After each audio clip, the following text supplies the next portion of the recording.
Through the chimney they introduce the ferrous stone and the charcoal, which will provide the necessary heat to melt the iron.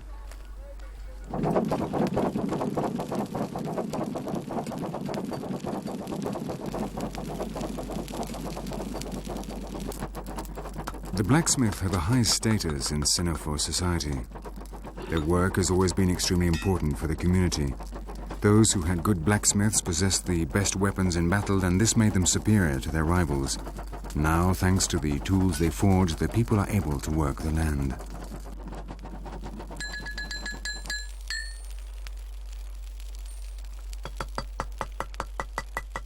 The forge master controls the pace of work, when they should stop, and the rhythm of the bellows, so that the heat is precisely that needed by each piece at each moment.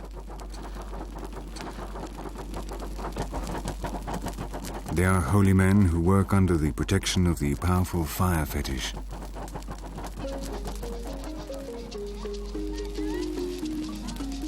Just like the men who perform the dance of fire, the purifying element which wards off evil and attracts the benefactor spirits of the Poro.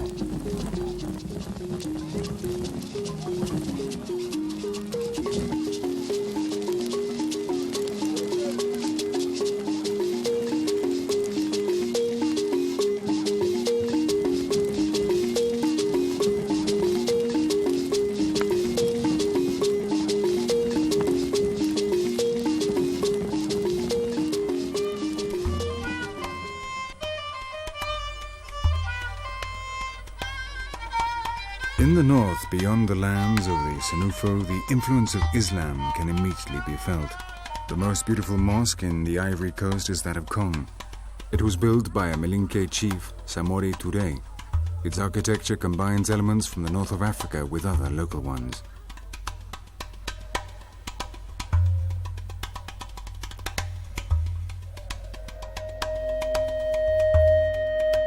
The buildings are made of mud and held up by wooden beams. The interior is home to strange creatures. Among the trunks which support the roof peacefully hang thousands of bats. For the Muslim inhabitants of Kong, they are sacred.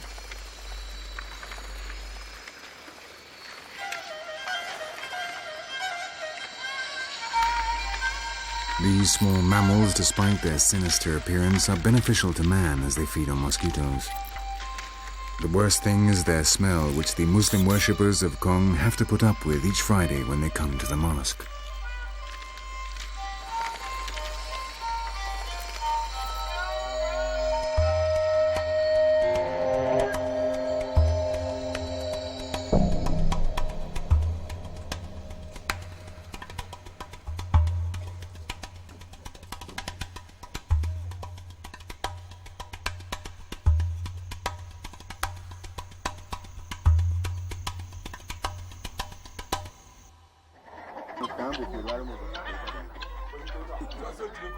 Originating in Burkina Faso, the Lobis and the Bilfo have settled in the northeast of the country. Until recently they were hunters, but are now sedentary.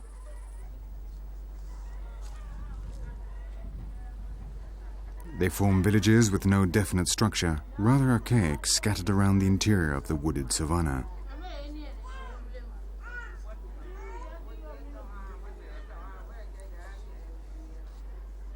Their houses, called soukalas, are very unusual buildings, totally different from those of the other ethnic groups of the Ivory Coast.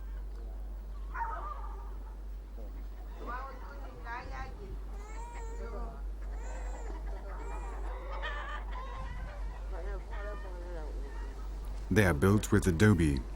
Thick wooden pillars hold up the upper floor, which is a flat rooftop. They are of different sizes depending on the number of members in the family.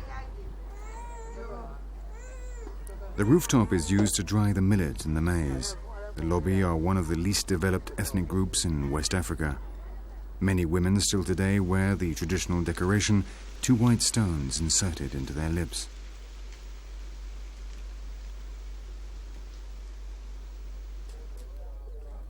On the ground floor of the soukalas, they keep their cattle and household utensils.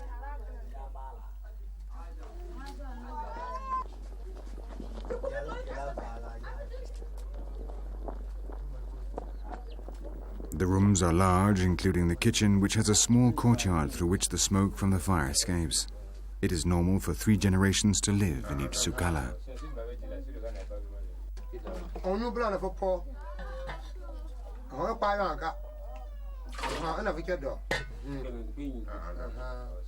A narrow opening in one of the walls of the kitchen leads into the family sanctuary. Here they keep the fetishes of their ancestors. Our film crew was shooting in this Bilfo village when something unexpected and tragic occurred. The people ran to a nearby sukala. The women let out heart-rending screams, and within moments weeping could be heard right through the village.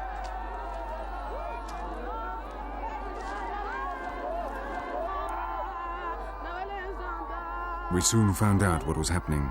A 10-year-old child had just died from malaria. The pain of these people broke our hearts. The women raised their hands to the sky and between sobs muttered prayers.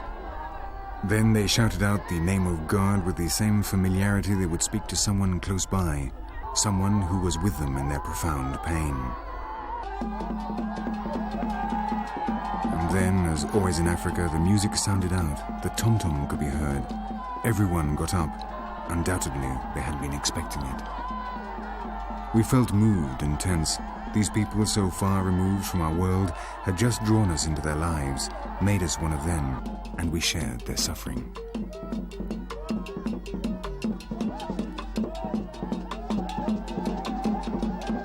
The sound of the drums brought us out of our days, and we began to see the real Africa with its greatness and misery, the human Africa that speaks through the sonar of the tom-tom and is capable of dancing even as they cry.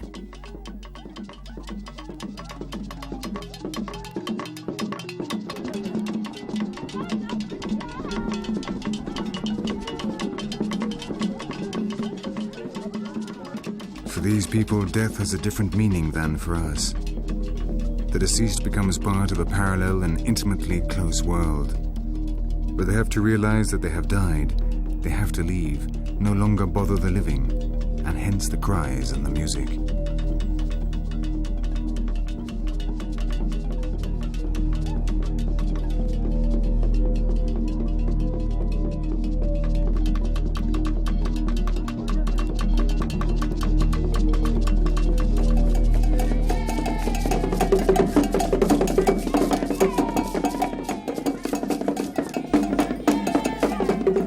For many Africans, illness has a religious dimension.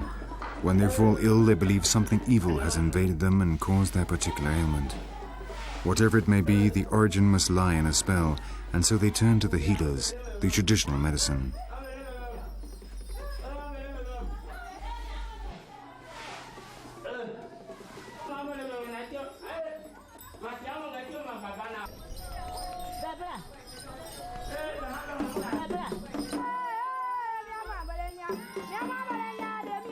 The Unyi fetish women are the most famous healers in the Ivory Coast.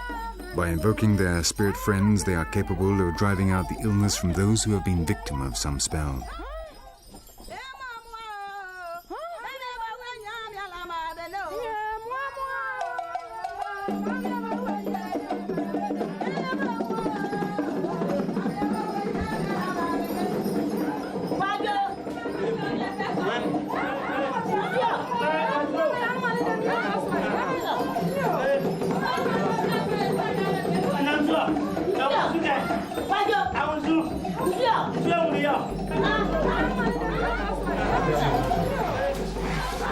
The truth is, they do give spiritual tranquility to a patient who, example, has malaria and believes that the mosquito that brought the disease was sent by someone wanting to harm him.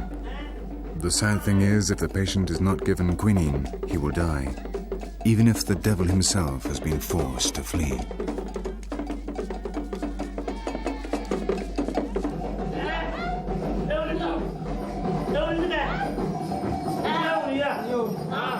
This is Africa, and that is how it will continue to be, with its wisdom and its apparent absurdities, but also with its mysterious magic, which will continue to fascinate us.